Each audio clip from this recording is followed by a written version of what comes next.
Lebih sehat mana, ikan laut atau ikan sungai, Bu?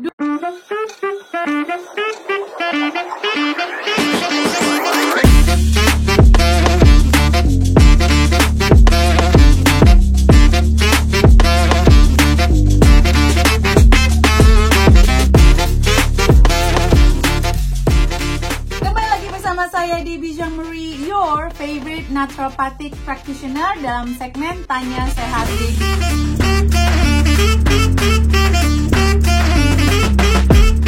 Teman-teman bisa bertanya apapun, saya akan jawab dari sisi ilmu kesehatan naturopati. Nah teman-teman, bertanyanya di Instagram setiap weekend di akun Root of Life UK, ROOTOFLIFEUK. Jadi nanti teman-teman saya akan jawab di sini di segmen ini. Nah, kalau teman-teman merasakan manfaatnya, silahkan disebarkan dan teman-teman bisa harus subscribe karena ada hadiah satu paket panci salad master senilai hampir 50 juta rupiah. Yuk kita mulai aja ya. Pertama dari Ibu Retno Wulandari 31285. Lebih sehat mana, ikan laut atau ikan sungai, Bu? Dudanya sehat. Kenapa sih harus lebih sehat yang mana? Lalu kita makannya itu-itu aja. Salah. Kita tuh harus makan beragam jenis sumber makanan. Loh, kalau Tuhan udah kasih beragam makanan, kenapa kita makannya itu-itu aja? Semua ada manfaatnya. Nah, kalau yang dari laut itu punya spesial. Jadi spesialnya itu adalah mengandung omega 3 yang dapat menurunkan peradangan. Dan itu bermanfaat buat segala umur. Dari anak-anak sampai manula. Gitu ya teman-teman ya. Jadi cuma satu jenis ikan aja, semua jenis ikan. Oke, jadi paham ya di sini ya, semuanya bermanfaat, divariasikan. Berikutnya dari Firmansyah.Brian. Apa benar kekurangan magnesium bikin bau badan? Iya, benar. Jadi magnesium itu bisa membantu metabolisme racun dalam tubuh kita, sehingga kalau racunnya berkurang ya bau badannya juga somehow lebih enak ya gitu. Jadi kayak lebih bau aja kalau kurang magnesiumnya. Jeng jeng. Jadi banyak sekali manfaatnya si magnesium ini ya. So make sure you are not deficient. Oke, Natalia_Valentine, Bu Deb, samakah semua sayur masak termasuk sayur hijau boleh dipanaskan kembali? Ini aku mencoba untuk memahami soal ini. Sepertinya di luar sana itu orang-orang tuh kayak ketergantungan banget sama kayak gini ya. Semua sayur masak termasuk saja boleh dipanaskan kembali. Teman-teman gini, kenapa sih ketakutan banget memanaskan sayuran? Yang pertama, tidak ada bukti ilmiahnya yang bisa bikin meninggal lah, apalah, nggak ada. Tapi kalau buat saya akan lebih memastikan sayuran itu kalau bisa dihabiskan sekali mateng, ya udah gitu loh. Jadi dihabisin, kalau enggak ya udah sekali lagi habis, udah kalau belum habis masukin kulkas, habis itu dipanasin lagi, udah habis. Emang mau makan berapa banyak sih sayurannya? Habisin, wajibin habisin hari itu gitu. Jadi ini saya nggak ngerti nih, samakah semua sayur masak termasuk sayur hijau? Kayak siapa sih yang bikin hoax ini gitu loh? Aku bingung deh. Ada yang bilang bayam nggak boleh dipanasin. Lagian gini, kalau masak bayam, kalau saya sih ya habisin aja sekalian gitu. Emang mau masak bayam berapa sih? Dan bayam tuh sayuran yang gampang banget dihabisin loh. Gampang banget, karena itu langsung layu dan anyep gitu loh daunnya. Jadi why is this become a big problem? Kalau enggak, sayurnya kalau emang kayak mau masaknya cuma sekali gitu ya, terus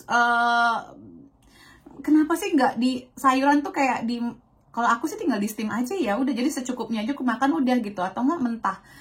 Jadi biar nggak pusing begini, sebenarnya nggak ada masalah, nggak ada bukti penelitiannya. Oke, berikutnya dari Ibu Widya.tra. Kalau anemia nggak boleh makan dark coklat ya, Bu? Kenapa? Apa hubungannya?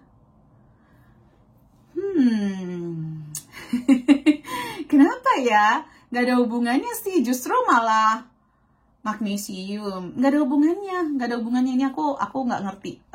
Salah itu ya, hoax. Kalau habis dari Ibu Yunita _AS, kalau habis tes food sensitivity dan ada alergen di daily food, lebih baik di stop atau dikenalkan sedikit-sedikit. Ini pemahaman orang zaman dulu banget ya. Dan kemarin aku juga ngeliat TikTok katanya kalau orang Asia gitu ya, begini nih kepercayaannya, kalau ada alergi dikasih aja ntar sembuh sendiri.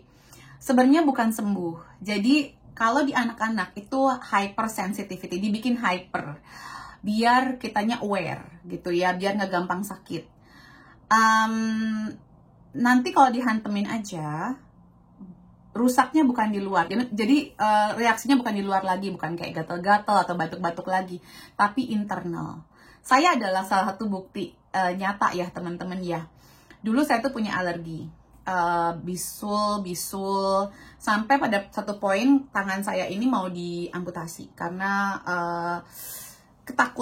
takutnya ada infeksi ke jantung. Untungnya yang bengkak tangan kanan, jadi jantung kan di kiri ya.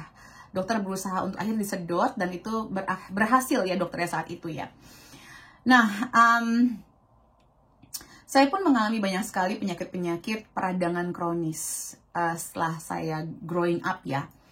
Dan yang semakin membahayakan adalah yang saya mau perjuangkan, kenapa saya terus mengedukasi adalah ketika saya punya anak, akhirnya anak saya itu punya alergi mematikan kacang tanah. Suami saya tidak punya alergi kacang tanah, tapi suami saya juga gitu, kecilnya juga punya intoleran, sensitivitas, punya eksima sedikit. Tapi anak kami akhirnya punya yang namanya alergi kacang tanah dan itu mematikan. Jadi dia kalau kesentuh aja itu langsung harus pakai EpiPen atau steroid untuk supaya saluran nafasnya tidak tertutup.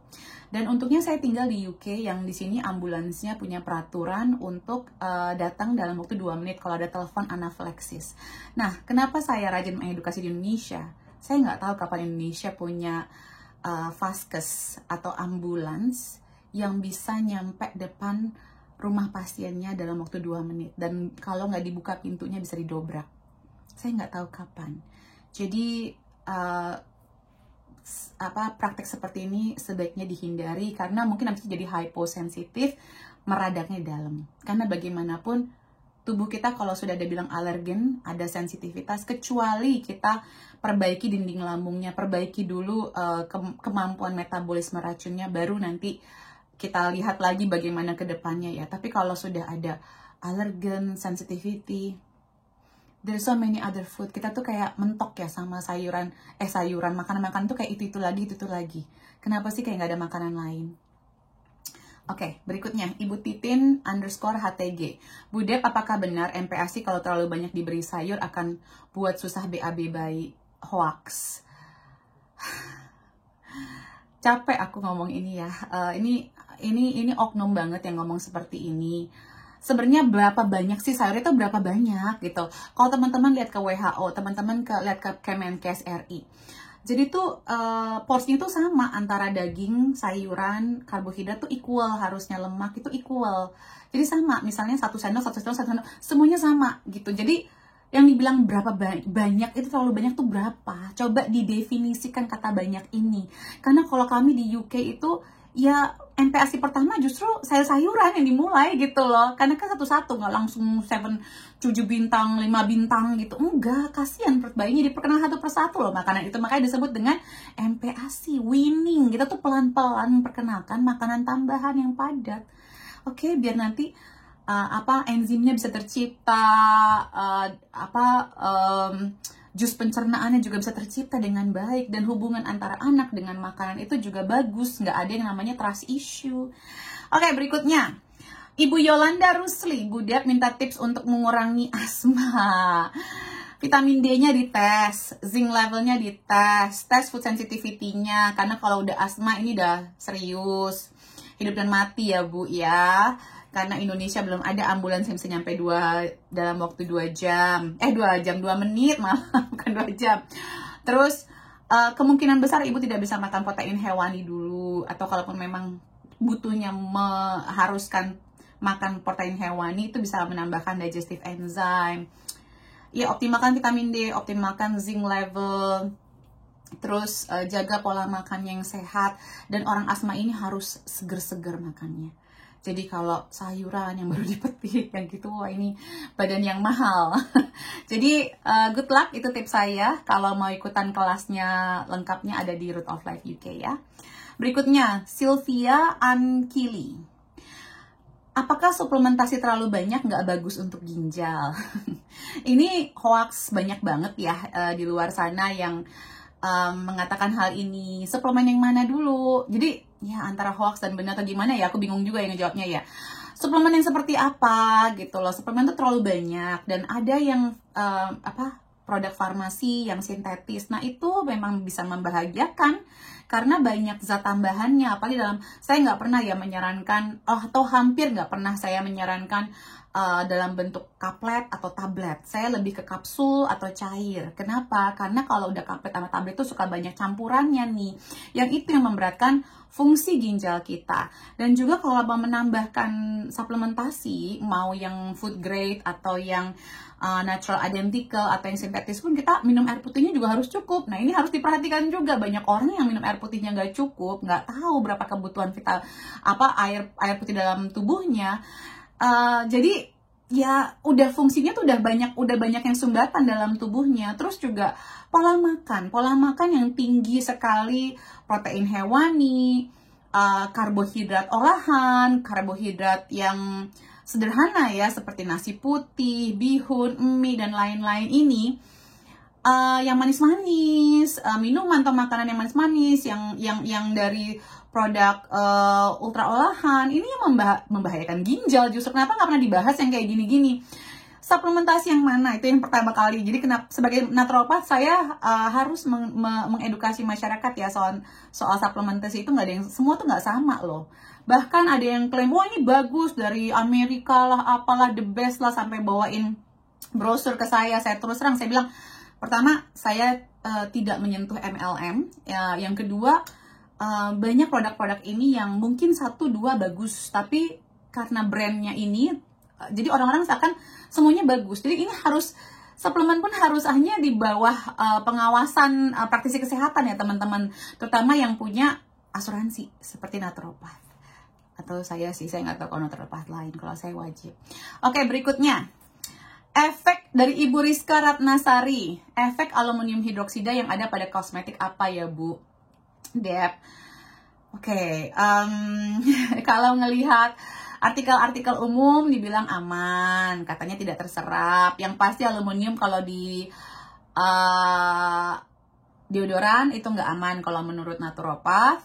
Terus ada yang beberapa bilang di sunscreen. Jadi ini saya nggak tahu kosmetiknya apa, tapi kalau yang setahu saya kalau di sunscreen itu nggak aman. Jadi ya kalau buat saya sih sebaiknya mungkin dicari yang alami. Takutnya kalau sampai ada aluminium hidroksidanya itu bisa mempengaruhi kerusakan oksidatif di kulit, yang kemungkinan bisa membuka resiko kita terkena kanker kulit. Oke, semua sudah saya jawab tanya sehat baby minggu ini. Semoga bermanfaat. Jangan lupa untuk di subscribe. Take care semuanya. Salam sehat selalu. Hatur nuhun.